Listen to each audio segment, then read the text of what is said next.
Life on Saturn presents nothing. We got nothing. We got nothing. We got nothing. Nope.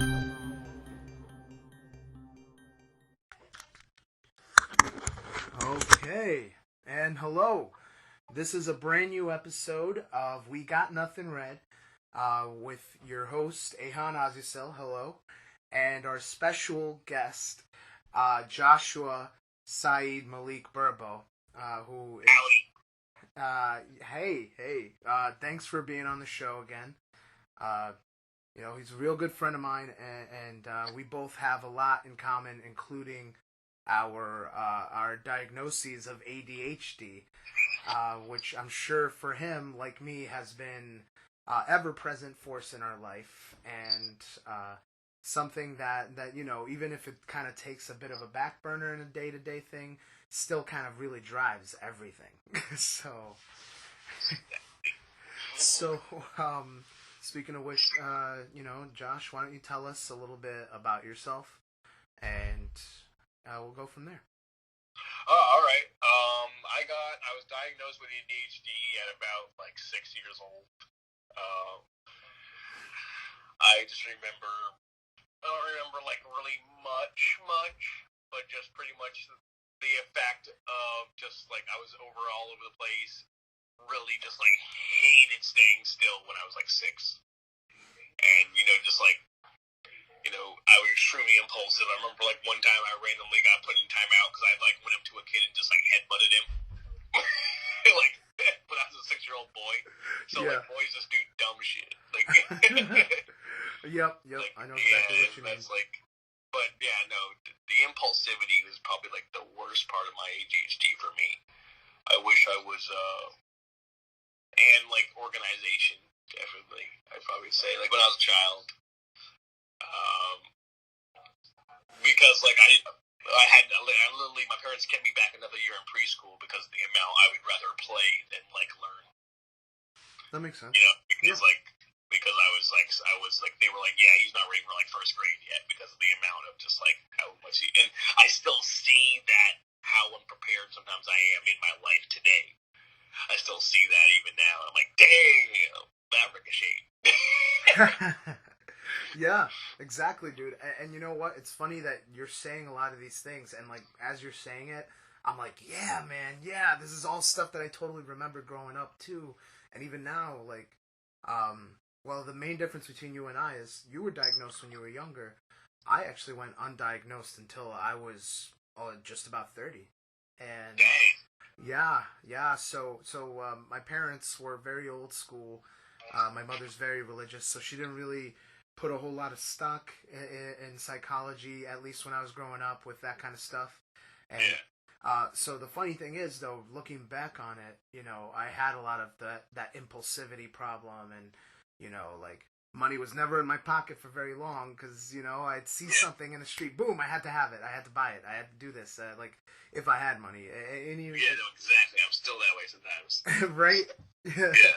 But yeah, and I realized something looking back on things. The only reason I went as far as I did in school was probably because my mother basically acted as Ritalin.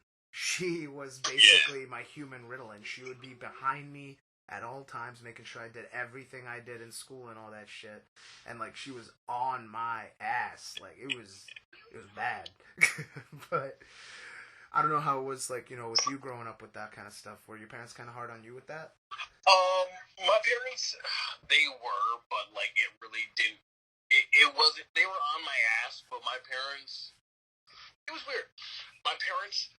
I don't think they were really parents that were crazy about grades. They just kind of thought it was a thing that I just should know. And they didn't actually push it in my face. But when I got bad grades, they would get mad. Mm-hmm. But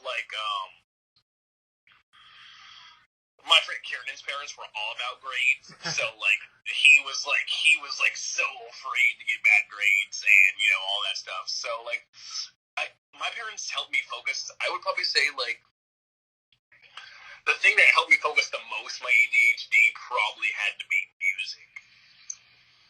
When I was able to sit down and listen to music in a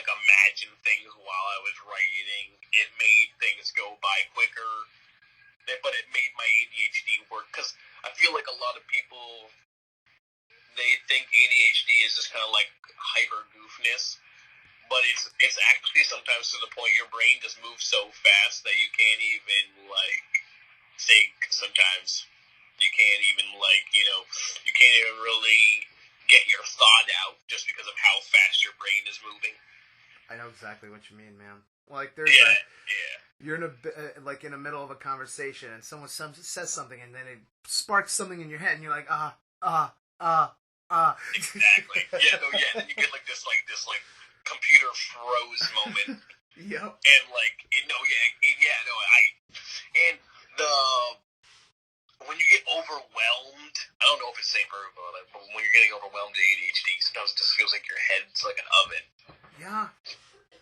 I agree. And it kind of just feels like you're very overwhelmed with everything that's happening. And I mean, I would probably say as a child, the things that were great with ADHD was definitely like the hours of boundless energy, like even more than sometimes normal kids. Oh, yeah. And then but also being able to go longer, and then other kids would be tired out. Yeah, it's funny too. I think a lot of the times, a lot of people were surprised with me, even if I were heavier or something like that, and I'd still be running around, but I'd be like a covered, sweaty mess. And they'd be like, "Aren't you tired, man?" I'm like, "I am, but my brain's still going, man. Let's do this." Yeah. No, exactly. I feel like ADHD when you were a kid, it was just kind of made you have an extra superpower. It is. And I mean, definitely now it's still an enhancement. But at the same time, it's definitely a pain when it comes to when my girlfriend Susan, she can just she never really forgets when I just forget all the time having ADHD brain. It's so funny too because I had a weird dichotomy where I had a really good memory as long as I was focusing. So if I'm focused, I'll remember something. We were talking about earlier today, how you just pulled out dates like that. I can't remember necessarily dates of certain things happening, but I will remember conversations from years and years and years ago. People were I think that must be an ADHD thing. I honestly do. I think because our brain has a mega storage that other people don't have. I think so too, and part of me thinks that a lot of it has to do with the fact that where we have those random thoughts. But then another thing that people don't realize about ADHD is that there's that component of hyperfocus on the other end of things, where we have trouble focusing, but then when it comes back around, then you have the whole thing where it's you're hyper-focused. Yeah, absolutely. You're totally right on the ball, like in the zone, if you want to call it that. It's something else. No, I would totally agree with that, man. It's this. It's this. When something's happening, no one can talk to me. I have to be right there. Mm-hmm. And it sucks because you don't want to be rude, but you really can't focus. No, and the worst part, yeah, you're right. Yeah, you really have to just. Absolutely. Well, and another thing about that is, you brought up a really good thing. That's when I think a lot of times people like us can get really prickly and stuff when we're hyper focused on something and someone's trying to get in on that and trying to get our attention. We're just wait a minute, dude, hold up. Calm down for a second. It's I haven't focused like this in years. Let me finish this. No, exactly. I haven't focused like this in years, and you know this, bro. So you know that I have a problem focusing. So why? Don't stop this train, bro. Don't stop this good thing. Oh man, I'm finally gonna get done. Exactly. That's why my friend Kieran, my friend Kieran's always been so efficient with his homework and shit. And he was complaining to me one time, and I was like, "Bro, I feel bad for you if you weren't efficient." It's what I said to him, and he was like, "Fair," and I was like, "Yeah, right." Well, I had to learn a lot of tricks too, man. I mean, if you think about that, it's true. People that don't have ADHD, those same tricks they learn, we got to learn those tricks, but then other tricks to keep us involved in those other tricks. They have to learn one trick, we got to learn 5 tricks. And We have to be able to because then when our brain goes off of a tangent, we have to be able to rope it back in. Yep. And it's like the worst. It is, and honestly, I think this is a very ambitious experiment we're attempting here. Two guys with rampant ADHD trying to do a focused podcast on ADHD. That's just got. I hope this reaches out to other ones like us who suffer from this and manage it. You know, because I mean, there's so many of us out there. No, there's a lot of ADHD people out there. I realize. Oh yeah, like in fact, I heard once, you know, Richard Branson, the guy, the billionaire that owns Virgin. No, I didn't know who that is. No. So he's he was really popular for a while. He was on TV for a bit. Like, dude's got his own island and all this stuff. Like obscene wealth, like, you know what I mean. And so he owns like Virgin Megastore, like, you know how they had the airlines, Virgin Mobile. Oh yeah, Virgin Mobile, all that. All that stuff. So this dude owns all of that. So apparently, from what I heard, he's got ADHD. And that makes sense. You know, and which makes sense because if you look at his business ventures, it's in airlines, music, cellular phones. Yeah, it's funny. I heard Will Smith does too. Really? That's cool. And Michael Jordan. Whoa! You know what though? I want to say that that's probably really common, like, in terms of, like, ADHD and, like, athletes and stuff. Because I feel like it really, you know what? That kind of, you know, we'll talk a little more about that later on, but, like, you know, physical stuff is great for that. It's so good. My dad is bipolar, and he had, like, this list of celebrities that were bipolar. Yeah. And absolutely. Next to it was like a list of ADHD people, and I was like, okay, that's kind of cool. That is cool, and it's great when you see that out there that people are. Catherine Zeta-Jones is bipolar. Wow. I had no clue that. Well, you know, I mean, and it's amazing though that people deal with all these, you know, these ailments and stuff, and you know, obviously it kind of gives us hope, you know, to know that there's a way, you know, to not. We'll be fine. Yeah, you're right. Yeah, there's definitely like I feel like there's definitely like I would rather have the hyperactive part than just be ADD. Yeah, I agree. I think I like the energy. The energy makes me feel like I'm alive. Absolutely, I agree. Same here. It helps me, but the one bad thing about it is, and I don't know if this is the same thing with you, but sometimes for me that can actually border on anxiety. Valid.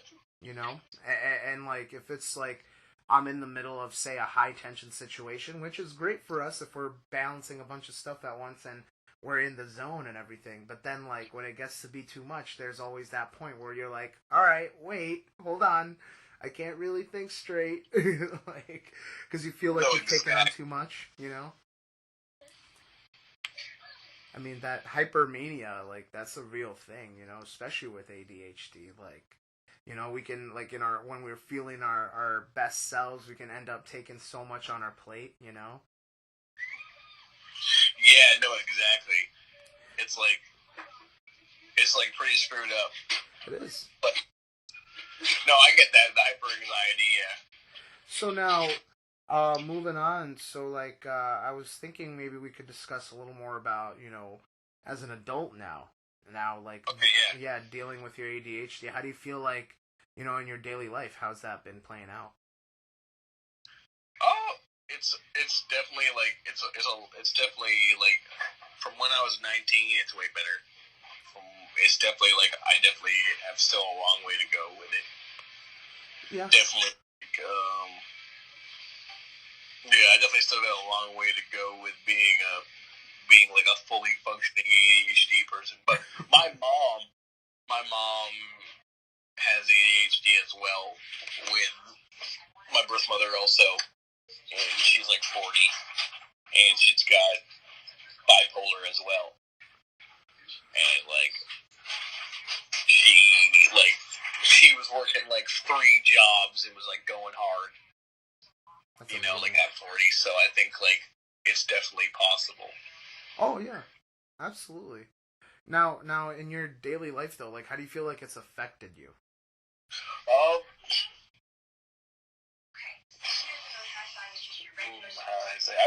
it just like, like when I wake up, I like will sometimes just wake up with a start. Like I jump out of bed, like my brain starts.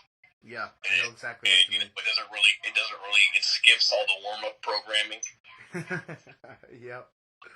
I know exactly what you mean. And then it kind of like hurts my head and it kind of like makes this weird fog sometimes. I don't know if that's ADHD, but it kind of just feels like, because it's always happened since I was a kid.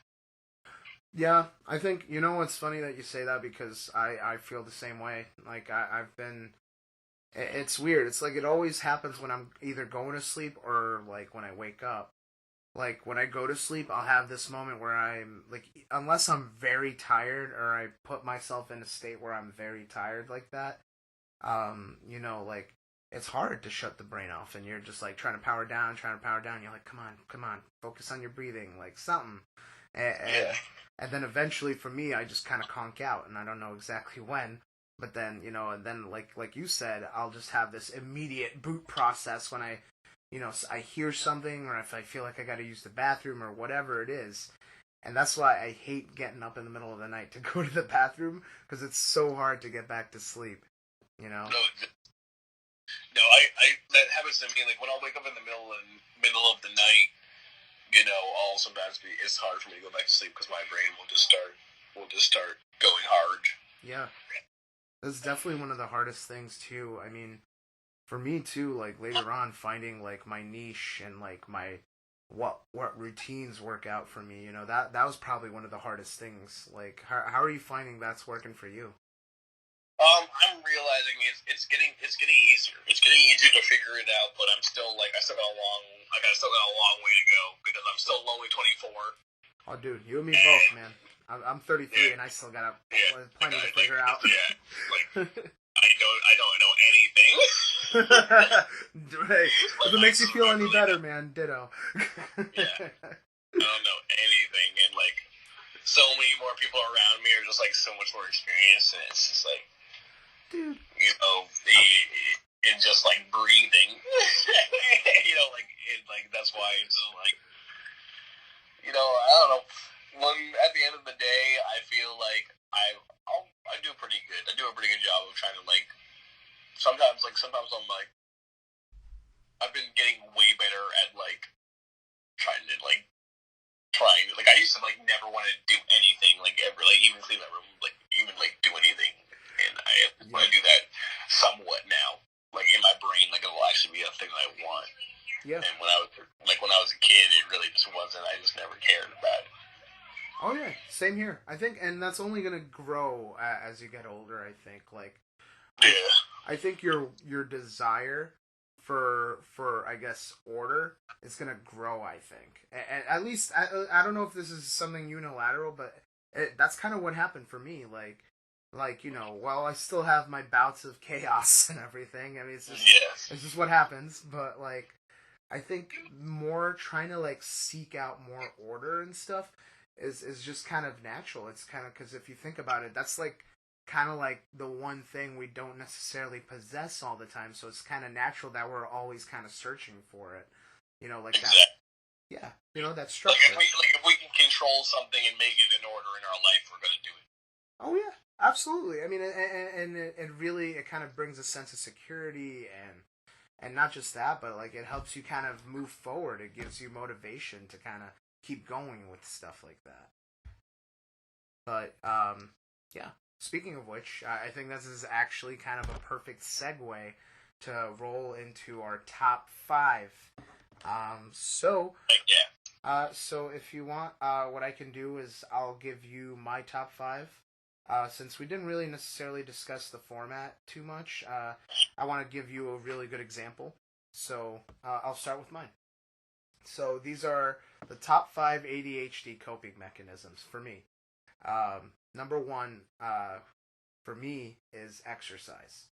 Exercise. It is the most important thing for me. I think, like, when I took Ritalin and stuff for a while, it was honestly, it didn't really help me too much. I felt like I was just hyper-focused on all the wrong things, and it never really kind of gave me the remote control. And now, I'm not going to say that that's going to be the case for everybody, because I know some people that it works fantastic for them.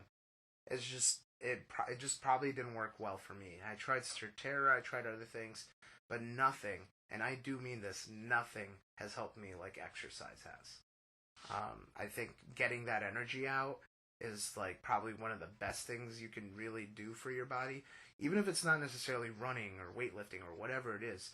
Yoga, something, just getting that energy out is just so important, I think. But that's what helps me. Yeah. Well, my number 2 is funny because it's kind of considered an exercise, but I think of it as something else. The punching bag. I have a punching bag. Or, if you don't have a punching bag, I suggest shadow box, something. It's a great way to get the energy out, especially... Yeah. Yeah, you're right. And, and especially if you're frustrated, which can happen a lot with ADHD, because sometimes it can get frustrating when you can't figure something out, can't think of something, or if you can't stop thinking of something, and it's the opposite. So I think that's a great way to get that kind of energy out. Now, moving into more cerebral stuff, number 3 for me would be manga / anime / TV entertainment kind of stuff. I love to read manga and do that kind of jazz and anime, and it's stuff that distracts my mind. I think having a good mental distraction is always great, especially when you're like really trying to focus all the time and trying to be really good about things all the time. You need play. You need your brain needs a break. Yeah, exactly. And number 4 for me is playing with my kid. That really helps me get the energy out. I love it. And taking my dogs for walks and stuff like that. Just having an active life in general. And number 5 for me is creative endeavors, much like this podcast, and the stuff we do together, with Life on Saturn and everything, I really enjoy that.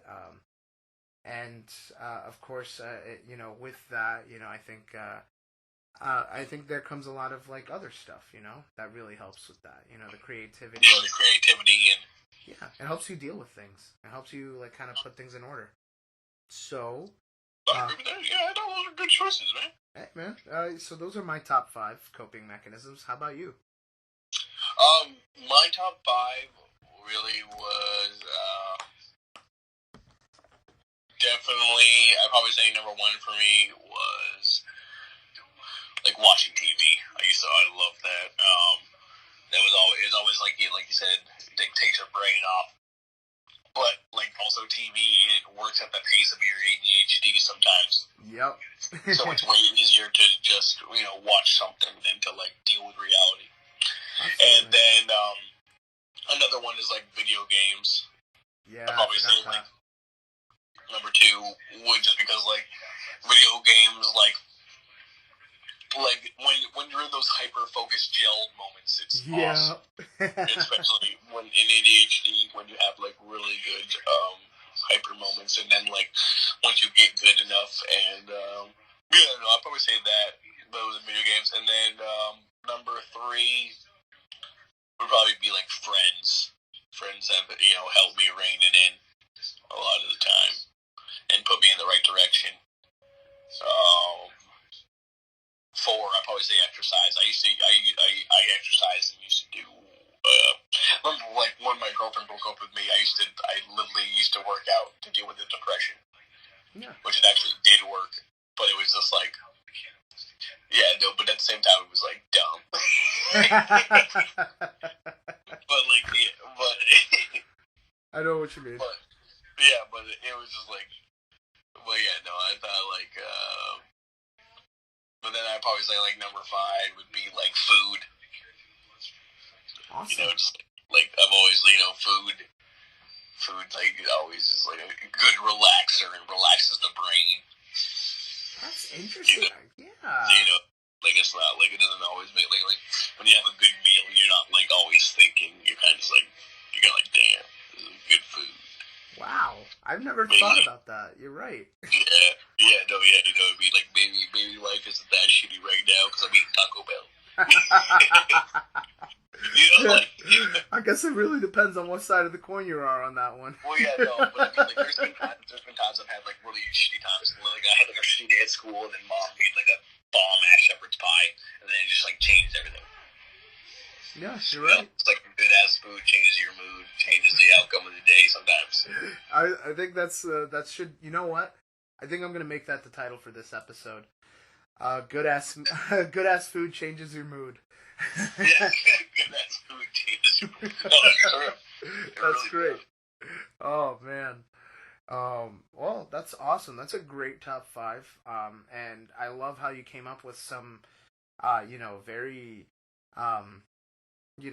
they're right there, but like people don't think of those things every day. Yeah, that's really cool, and this is exactly why I wanted to do this. So I appreciate that. Yeah, no, it was really fun, man. Yeah, and so coming back around to the whole thing with TV, I wanted to kind of just touch base on that because I 100% get that, man. Like the whole shutting your brain off to escape. Sometimes it's the other thing too, like where you'll have the hyper focus and having the TV in the background kind of lets you, like, have your outside focus on that, while inside in your subconscious you're kind of like cranking out other stuff. Exactly. And like, yeah, so you know what I mean. That's awesome. No, I get exactly what you mean. It's just like TV really sometimes is a great buffer between your brain. Like, it helps you, like, kind of, like, decipher what you're going. And literally, I don't know how many times, like, when I was having, like, problems with my friends or something, like, TV has, like, helped me. Like, I remember one time me and my friends weren't talking or whatever, and, like, I was watching an episode of, like, Ultimate Spider-Man, and the episode was, like, Spider-Man got the Iron Spider suit, so he didn't care about his team anymore. So he literally was just, like, doing everything by himself. Just literally thought he was Superman. And then he got his ass whooped by, like, MODOK or something, and then he, like, needed his team. And then he, like, realized, like, you can't give up on your friends. And, like, I don't know how many times it's happened in my life. Oh, yeah. And I was, like, just, like, how it's just, like, helped dealing with, like, your own stupidity. That's great, man. And you're right. You're right. Yeah. It's amazing though that you ran into that episode too. No, dude, it was like it was some weird shit that I was literally just watching, just marathoning it, and then the next episode, like after my favorite episode that I picked, was like a lesson that I literally needed that day, and I'm just like, of course, yeah. Like, but it was a good episode, though. It was just like I just loved how Peter was just like so cocky with just the Iron Man suit. He just thought he was the coolest shit. Oh yeah. Like he doesn't need it. Like it's like that. It's like yeah, woo, cough. Just like beat the hell out of him. Well, yeah, he couldn't even use it right. Oh, that shit's hilarious. That was good. It was good. And you're right. I mean, I do the same thing too with just about any show I watch. Like, I'll watch something. If I'm going through something, then I'll see something, like the littlest thing, but it somehow relates to it, and I'm like, I hold on to that. Exactly. Like when I watch TV shows, like fucking Smallville or something. Smallville, yep. And like all the ones with the life lessons. Same here. I was watching Supernatural, which is funny because we were talking about how Jensen Ackles is in both Smallville and Supernatural. And that shit, yeah, I love that. I love that he's in Supernatural and it. Like, I didn't even know when I first was watching Smallville over again, and then I got to see it in 5 when he was like in it. I was like, what? This is just like. But literally though, almost everyone that started on CW must have just started on Smallville because I've seen him and the guy that plays the two people that play in the guy that plays Damon in Vampire Diaries was in Smallville. Both of them were. Yeah. And his brother that played Stefan was in an episode of it. And he was chunkier in it too. It was weird. It wasn't like he just had more weight on his face. Yeah, he was just a different person. But it was like, but he would still talk the same, and still was Paul Wesley. Like, like it was literally still him, and I was like, But it was just weird seeing that, like, almost everybody on, like, after, like, because, like, literally, Vampire Diaries came out, like, 2011 or, like, 2009. No, yeah, no, because it came out around the same time. Oh, yeah. Well, and Smallville came out, like 2001, ended around, like, 2010, 2011? Yeah, no, it was exactly 2010. It was, like, And, yeah. But you could tell it was getting done because Tom Welling was directing every episode of season 10. Yeah. Like, yeah, you know, when the entire cast has directed all the episodes towards the end. And it's funny too because Supernatural started right after, the end of Ackles' character on Smallville. It started like in 2005, which is right around when that happened. Yeah. And Exactly. Yeah, that's so weird. And they've been on since. yeah, and they just ended just this past week. Now, here's the weird part about that. So another couple weird facts. That show, Sam, the other guy, the taller dude, is actually the main character of that show. And because the show is basically based around him getting roped back into this life with his brother and his family and stuff. Because he, like, escaped that life, technically, in a sense. Yeah. So, but yeah, the funny thing is about him is he was also in back when it was WB, he was a CW show called Gilmore Girls that was popular for a bunch of years. Oh, was he in that too? Yeah, well, yeah, the Sam guy, yeah. And here's the funny part. Here's the really funny part. You know what his name was in there? What? Dean. Wow. So Yeah. he was Dean in two things. Well, no. It was Sam who was Dean. Oh, so Padalecki Was Dean was in in Gilmore Girls. And then, yeah. So... No, that's crazy. Okay, that's so funny. Right? I just thought that was a weird like one of those coincidence. weird tribute. It's just like I found out recently that Henry Cavill was going to be Batman in Batman Begins, but Bale beat him out. What? Yeah, That is- dude. Apparently Henry Cavill was going to be Batman, dude, in 2005, and we would have had Henry Cavill be Batman. That is interesting. Wouldn't that have been crazy, dude? Well, I mean, according to string theory, there's a universe out there, indeed, where that happened. Dude, oh my god, imagine that shit. It probably was like, dude, I remember there was also another one that was crazy. I found out that Robin Williams was going to be the Joker in '89. Yes, I heard that was one of the choices they had, and then somehow they went for Nicholson. And then, but I was like, I really can't see. Robin can be like a dick, but I really can't see him being bloodthirsty. Yeah, you know what? Have you ever seen 1 Hour Photo? No, I haven't. Check that out. Okay, to get back at that. You might become a believer after that one. Yeah, because I really haven't seen, like, every movie I've seen of it was like a kid movie, so like, Ooh. probably, like, that's why my brain is like. Another one, Insomnia. That's actually a really good one with Al Pacino in it. Okay. Definitely worth it. Good movies.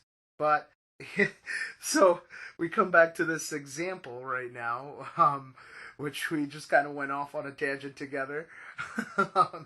Just realizing that was definitely a nice ADHD moment. No, for real. But, hey, I just wanted to give you a sec to maybe make some shout-outs, or if you have anything you want to promote. Oh, yeah, no, Life on Saturn. Nice. That's all I got, man. No doubt. Hey, and that's awesome, man. And thank you for that. And what he's talking about, listeners, and is the Life on Saturn YouTube page, and we also have an Instagram page and many other affiliates, social networking sites and pages. Check us out. We have the podcasts on there. We have stop motions. We have a bunch of other sketch comedies, and our show Boulder's Dash, which is very sketch based and stop motion based. So it's pretty cool. We have a whole bunch of stuff. So definitely check us out. And thank you for shouting us out. Josh, you are an amazing guy. I think you're a lot more, put together and awesome than you give yourself credit for, man. You know what? I'll tell you right now, you're leagues ahead of where I was when you at your age, and I was not really figuring any of this stuff out. So you're doing a lot better than you think you are, man. All right, thanks, man. Like that means a lot, dude. Like, yeah, yeah. Because I mean, like, you're really cool dude, and you were one of the first other people, and then Dom and Lid that I met here. So like, you definitely one of like the first faces of Plattsburgh I've had. You know, like it's been definitely a great friendship. Hey, man. You're a pretty cool dude, man. Hey, likewise, man. I love you, man, and I hope. Yeah, same. And I hope we get to do this again. I would love to talk on another subject that we both enjoy. Heck yeah, dude. If you ever want to do a podcast about some comic shit. Okay, we can do that. We can do that. All right. Heck yeah. So, thanks again for joining me on the show, and I hope you have a great rest of your day, man. Yeah, you too, man. Hey. It was great seeing you, dude. Thanks, man. Likewise. And so that is We Got Nothing Red, and please join us again soon.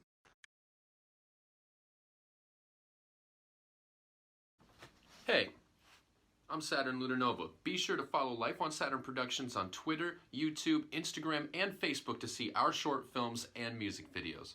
Peace.